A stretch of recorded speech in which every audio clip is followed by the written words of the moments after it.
recording. In the name of the Father, the Son, of the Holy Spirit. Amen. Amen. Come, Holy Spirit, fill the hearts of your faithful, and enkindle in them the fire of your divine love. Send forth your Spirit, and they shall be created, and you shall renew the face of the earth. O God, who by the light of the Holy Spirit did instruct the hearts of the faithful, grant us by the same Holy Spirit to release what is right and just, and always to rejoice in his consolation through Christ our Lord. Amen. Amen. A reading from the Holy Gospel according to Saint Matthew. Glory to you, O Lord. Jesus said to his disciples, "No one can serve two masters. He will either hate one and love the other, or be devoted to one and despise the other. You cannot serve God and mammon. Therefore I tell you, do not worry about your life, what you will eat or drink, or about your body, what you will wear. Is not life more than food, and the body more than clothing? Look at the birds in the sky. They do not sow or reap. They gather nothing into barns, yet your heavenly Father feeds them. Are you not more important than they? Can any one of you, by worrying, add, add a single moment to your lifespan? Why are you anxious about clothes? Learn from the way the wild flowers grow. They do not work or spin. But I tell you that not even Solomon, in all his splendor, was clothed like one of them. If God so clothes the grass of the field, which grows today and is thrown into the oven tomorrow, will he not much more provide for you, O you of little faith? So do not worry and say, what are we to eat, or what are we to drink, or what are we to wear? All these things the pagans seek. Your heavenly Father knows that you need them all. But seek first the kingdom of God and his righteousness, and all these things will be given you besides. Do not worry about tomorrow. Tomorrow will take care of itself. Sufficient for a day is its own evil. The Gospel of the Lord. Praise to you, Praise Lord to you, O Jesus Lord Jesus Christ. Christ. Pointed for today's gospel, number 1, Jesus warns against the love of money, possession, the power of position, the glamour or wealth and prestige, the driving force of unruly passions and addictions.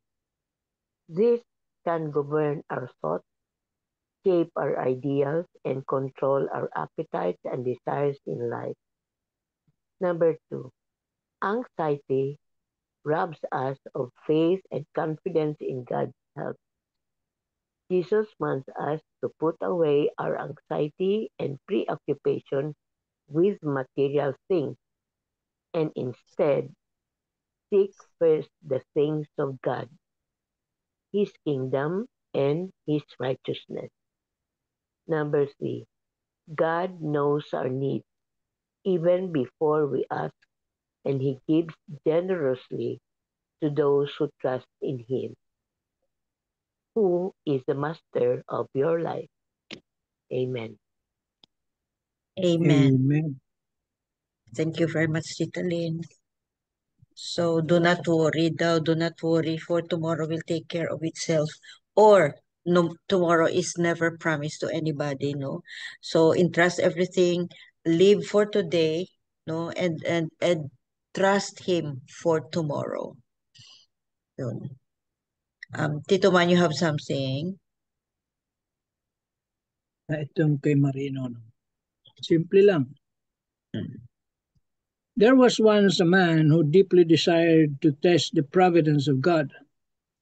With bold faith, he prayed and said, Lord, I will go to a remote mountain. I will stay there for a whole month. I will bring nothing with me, only the clothes I am wearing. I trust that you will provide. During the first week, he survived by picking fruits that grew within his reach. Then, as the second week began, he unexpectedly came across a small community of tribesmen. When they saw him, they were astonished. He was unlike anyone they had ever encountered before. In their hearts, they said, "This man must be sent by God." They welcomed him with great kindness and treated him like a king. In return, he taught them simple but meaningful lessons, things that could help them in their daily lives. It became a beautiful exchange of grace and generosity. When the month had passed, the man bade them farewell. His heart was overflowing with gratitude. He was now fully convinced of the boundless and eternal providence of God. In the Gospel, Jesus lovingly reminds us, if God so clothes the grass of the field which grows today and is thrown into the oven tomorrow, he will he not much more provide for you, O you of little faith? So do not worry and say, what are we to eat? Or what are we to drink? Or what are we to wear? All these things the pagans seek. Your heavenly Father knows that you need them all.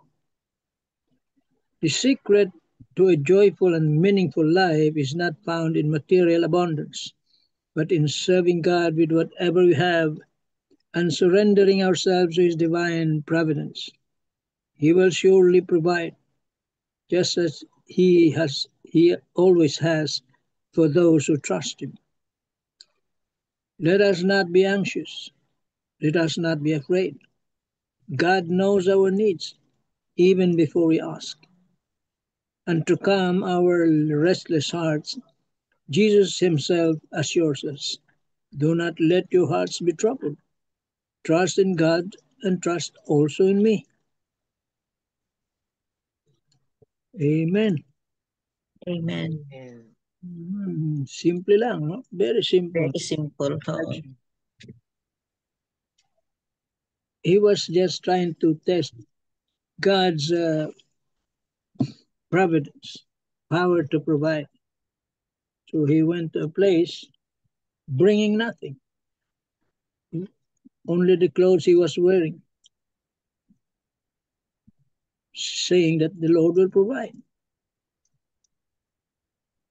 And the provision that God gave him was in a different way.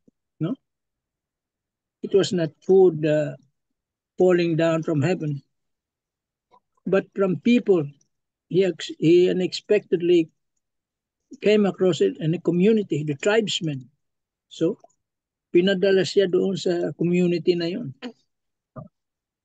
So, the tribesmen provided him food, maybe shelter or whatever. So that was God's answer, God's help. God's way, Yeah, God's way. God's means. Iba ang way ni Lord. See? Hindi siya nagbigay ng pagkain na mahuhulog na lang sa langit kagaya ng mana. Tribesmen. Through He other met the people. tribesmen who helped him, other people. So there was a common between them, helping each other, providing for each other. God knows what we need. All our needs, even sabi nga dito, even before we ask. But what he said is, ask. Sinabi niya eh. He himself said it, ask and you will receive. He knows what we need, but still he asks us to ask.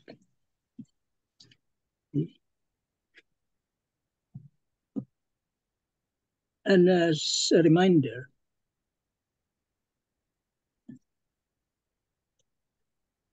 There are things that you need, and there are also things that we want. Magkaiba yun. Things that we want and what we need, they're different. See? You mean want this thing, but you really don't need it. Sometimes it's a result of greed, envy, or inggit. Yan. See? Yung kapitbahay ko may kotse. Magkakaroon din ako mas modelo pa dyan. Parang ganun eh. There's Jealousy. that envy. But you really don't need it. You just want it. Yun, pagkakaiba ng need sa want. Now let us be careful about these things, what we need and what we want. God will only provide us what we need. What we want, well, you can ask. It's what he said, ask. Now, if it's good for you, he will give it to you. Kung hindi, sorry na lang.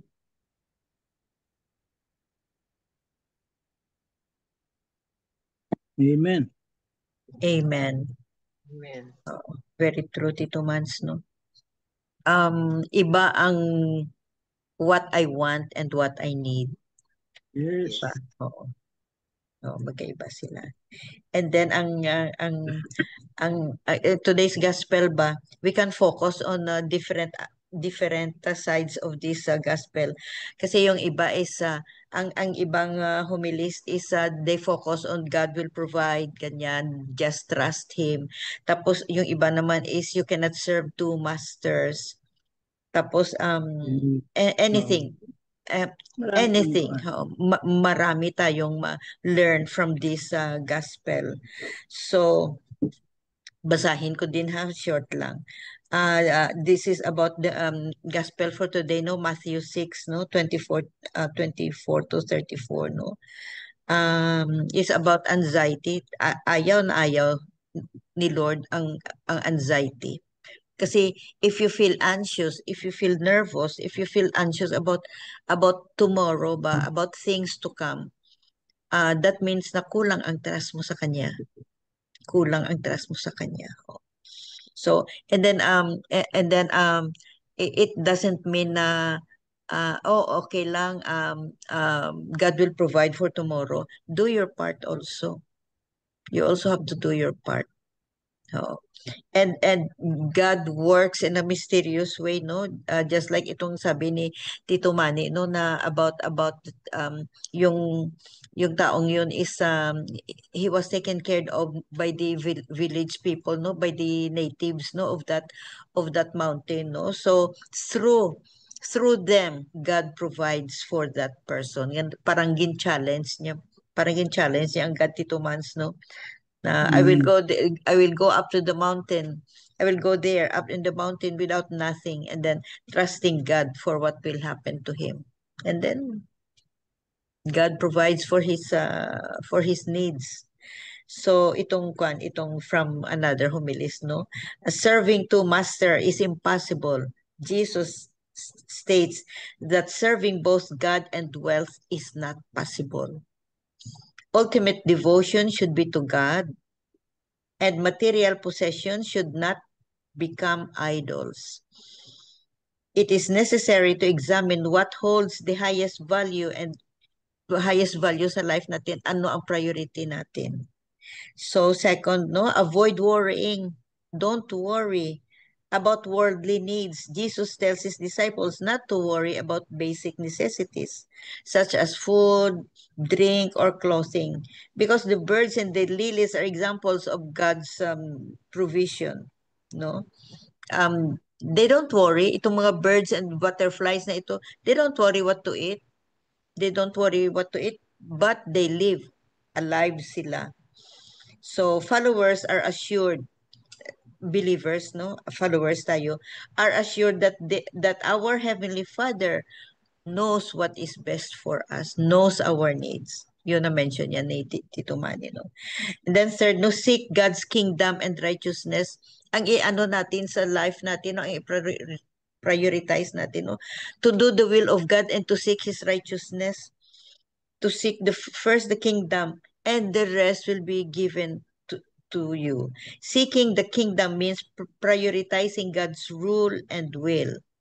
And seeking righteousness means pursuing a life that reflects God's character. And this involves prioritizing spiritual matters like prayer, Bible study, worship, and itong ministry natin. Yun ang i-prioritize natin. Because by doing this, no, it gives us a spiritual nutrition. Yun. Spiritual nutrition. So God provides for needs. If God and His kingdom are prioritized, all these things will be given to you as well. This promise is not a guarantee of wealth, just like na-mention ito nito to money. It's not a promise of wealth, of good health, of everything. It's not a promise, but the essentials that are needed for life. God's provision may not always be expected, but it will be sufficient. Yun. Hindi sobra, hindi sufficient, hindi as expected natin, but yung sufficient lang para sa atin. Because God will not really abandon our needs.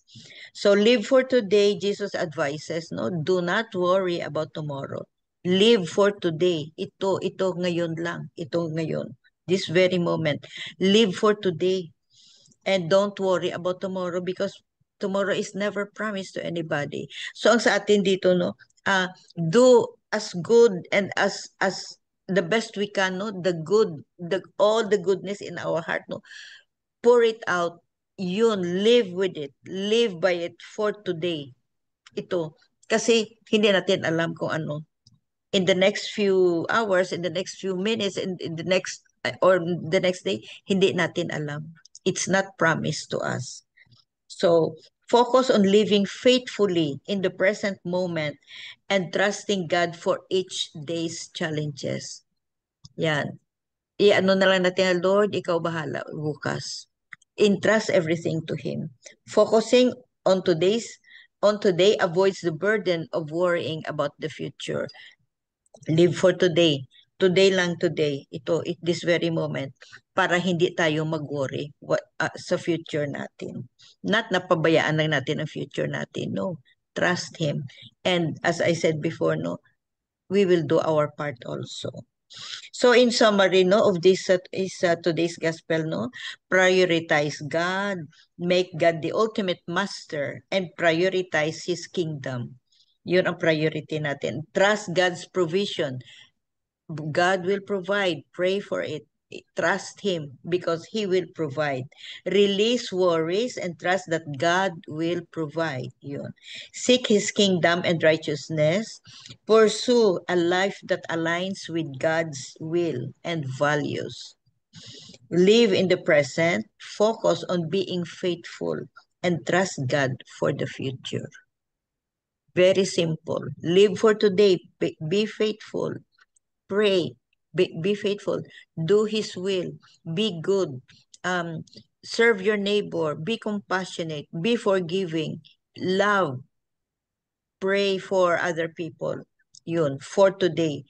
And entrust the tomorrow. Ang bukas, i-trust mo yan. I-entrust mo yan. So, no worries, no anxieties. Kasi if you worry, if you have tao lang tayo, no? We tend to worry, but we have to control it. We have to stop it. Kasi tao tayo, mag-worry tayo na anong kakainin bukas. Or anything, no? That means na kung mag-worry ka, no, for tomorrow, no, that means na kulang ang trust mo sa Kanya. Kulang ang trust mo sa Kanya. And true enough, no? Kung mag-worry ka man ngayon para bukas, no, it doesn't solve your problem. Nadagdagan pa nga eh. At our age, no, marunong na tayo mag-play ng ano natin, no, ganito. But for the young, no, we will guide them. We will guide them. We will teach them. We will share, especially mga experiences natin in life na if we look back, no, hindi talaga tayo pinabayaan. Nakasurvive tayo. Hindi tayo pinabayaan. That's how God loves us. Amen. Amen. Amen. Any short comments, Tito Manny? God created you.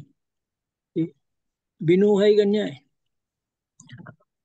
So, He will not abandon you. He will provide. Binuhay ka. It requires faith really. Kaya in the gospel it says, oh, you little faith. Because we worry. Sabi mo nga, seek God first and His righteousness. Don't worry about tomorrow. Now. Seek God first now. But sigurado ka bang buhay ka pa bukas? Magigising ka ba? You're not sure. See? Kaya yun ang sabi niya, seek God first. And all else will be given to you besides. Do not worry about tomorrow. You're not sure. See? Ang iba dyan nagsasabi na live today as if this is your last day. Yes. Oo.